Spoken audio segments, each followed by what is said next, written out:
Aida Lafuente Penaos nació el 25 de febrero de 1915 en Lyon.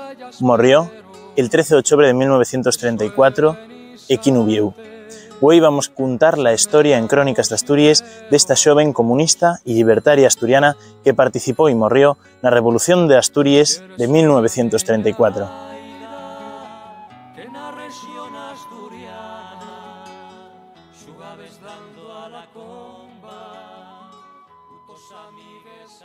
Aida Lafuente Penaos, filla de Gustavo Lafuente, diseñador y pintor de cartelos para el Teatro Campo Mor de Ubieu, y Josefa Penaos. Formóse en una familia de comunistas. El so pa era el fundador del Partido Comunista de Ubieu y los sus hermanos militaban en las mocedades del partido. Fue una más que reconocida figura del movimiento obrero en Asturias y en concreto de esta revolución de 1934 en la ciudad de Ubieu.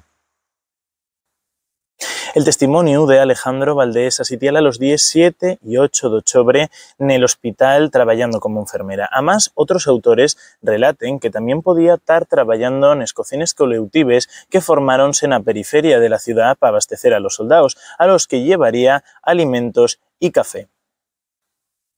Además, mientras la ofensiva del ejército republicano el día 13 de octubre de 1934 aquí en Ubieu, Aida Lafuente podría haber actuado también como enllaz entre el Comité Revolucionario Central de Ubieu y les tropes que se caltenían al oeste de la ciudad. Callida en la iglesia de San Pedro de los Arcos de Ubieu por la 21ª compañía comandada por el teniente coronel Juan Yagüe cuando solo tenía 19 años. En esos momentos defendía cuasi en solitario con una ametralladora la entrada de la ciudad. Es contra les tropes lesionarias del general Franco, superiores en número y fuerza durante la Revolución Asturiana de 1934. Había dos ñeros de ametralladora. El primero foi silenciado por les tropes de la compañía número 24. La segunda ametralladora, la d'Aida, logró detenerlos varias horas. El teniente coronel Juan Yagüe ordena en ese momento al comandante de los escuadrones de sables avanzar cara al terreno comprendido entre el Anguaño, Avenida de los Monumentos y la iglesia de San Pedro de los Arcos. De esta forma, deja entre dos fuegos la posición que defendía Aida.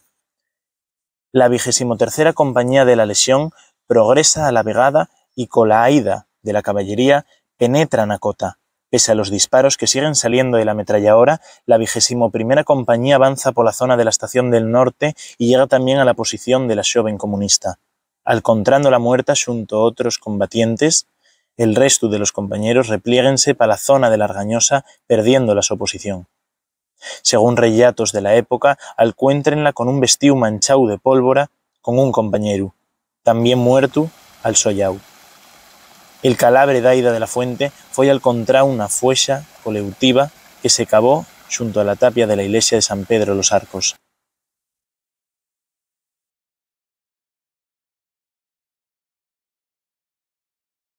Por estos fechos, Aida Lafuente pasó a la historia como les ganes de la revolución de la mocedad asturiana.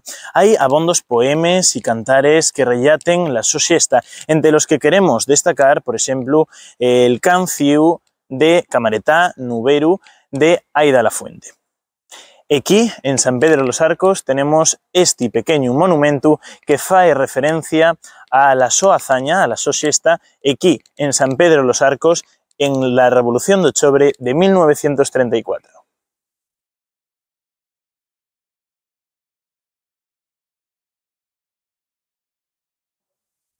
Cuenta la leyenda que respondiendo a una entruga fecha por un miembro del ejército cuando ya estaba rodeada aquí en San Pedro de los Arcos, dijo: llámome comunista libertaria.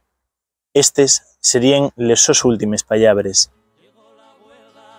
Vemos como 90 años después de esta revolución de octubre de 1934, el monumento a Aida Lafuente, aquí en San Pedro de los Arcos, continúa teniendo flores por distintos partidos políticos y agrupaciones asturianas, como por ejemplo Comisiones Obreras, UGT y diversos partidos políticos.